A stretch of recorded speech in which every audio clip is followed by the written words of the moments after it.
ಸಮರ್ಪಣಾ ಪದ್ಧತಿಯ 5ನೆಯ ಶ್ಲೋಕದಲ್ಲಿ, ಅಂದರೆ ಪಾದುಕಾ ಸಹಸ್ರದ 105ನೆಯ ಶ್ಲೋಕದಲ್ಲಿ, ಪಾದುಕಾದೇವಿಗೆ ರಾಜ್ಯಭಾರ ನಡೆಸುವ ಸಾಮರ್ಥ್ಯವಿದೆ ಅಂತಾರೆ ದೇಶಿಕರು. ಶ್ಲೋಕ ನೋಡೋಣ.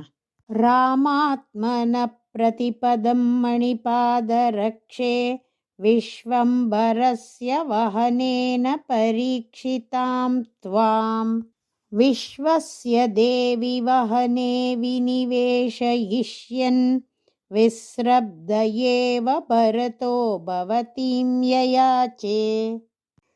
ದೇವಿ ಮಣಿಪಾದ ರಕ್ಷೆ, ಬೆಳಗುತ್ತಿರುವ ಮಣಿಗಳಿಂದ ಕೂಡಿದ ಪಾದುಕೆಯೇ, ರಾಮಾತ್ಮನಃ ರಾಮನ ಸ್ವರೂಪವಾಗಿರುವ, ವಿಶ್ವಂಬರಸ್ಯ ಎಲ್ಲ ಲೋಕಗಳನ್ನು ಹೊತ್ತಿರುವ ಭಗವಂತನ, ಪ್ರತಿಪದಂ ಹೆಜ್ಜೆ ಹೆಜ್ಜೆಗೂ, ವಹನೇನ ವಹಿಸಿರುವುದರಿಂದ, ಪರೀಕ್ಷಿತಾಂ ಹೆಚ್ಚು ಶ್ರೇಷ್ಠವಾದುದು ಎಂದು ನಿಶ್ಚಯಿಸಲ್ಪಟ್ಟಿರುವ, ತ್ವಾಂ ನಿನ್ನನ್ನು, ವಿಶ್ವಸ್ಯ ಲೋಕದ, ವಹನೆ ವಹಿಸುವುದರಲ್ಲಿ, ವಿನಿವೇಶ ಇಷ್ಯನ್ ಇಡುವಂತಹವನಾದ, ಭರತಃ ಭರತನು, ವಿಸ್ರಬ್ಧ ಏವ ನಂಬಿಕೆಯುಳ್ಳವನಾಗಿಯೇ, ಭವತೀಂ ನಿನ್ನನ್ನು, ಯಯಾಚೆ ಬೇಡಿದನು.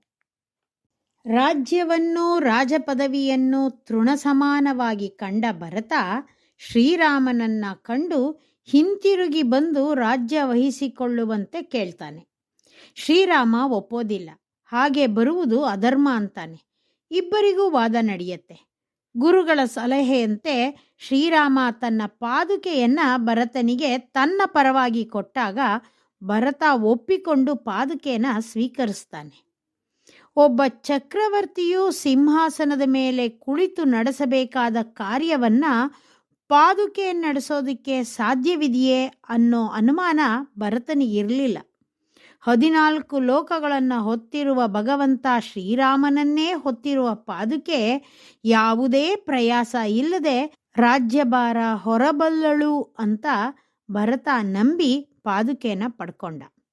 ಒಬ್ಬ ವ್ಯಕ್ತಿ ತನ್ನ ತಲೆ ಮೇಲೆ ಭಾರ ಹೊತ್ತಿದ್ದಾಗ ಆ ವ್ಯಕ್ತಿಯನ್ನ ಇನ್ನೊಬ್ಬ ಹೊತ್ಕೊಂಡ್ರೆ ಆ ಇನ್ನೊಬ್ಬ ವ್ಯಕ್ತಿಗೆ ಆ ಒಬ್ಬ ವ್ಯಕ್ತಿಯ ತಲೆಯ ಮೇಲಿದ್ದ ಭಾರವನ್ನ ಮಾತ್ರ ಹೊತ್ಕೊಳ್ಳೋದಕ್ಕೆ ಹೇಳಿದ್ರೆ ಅವನಿಗೆ ಹೇಗೆ ಅದು ಸುಲಭ ಸಾಧ್ಯವೋ ಹಾಗೆ ಪಾದುಕೆಗೆ ರಾಜ್ಯಭಾರ ಸುಲಭ. ಒಬ್ಬ ಶಿಷ್ಯನು ಒಂದು ಆಚಾರ್ಯರನ್ನ ಪಡೆಯುವಾಗ ಅವರ ಒಳ್ಳೆಯ ಗುಣಗಳನ್ನು ನೋಡಿ ಪೂರ್ಣ ನಂಬಿಕೆಯಿಂದ ಆಶ್ರಯಿಸ್ತಾನೆ.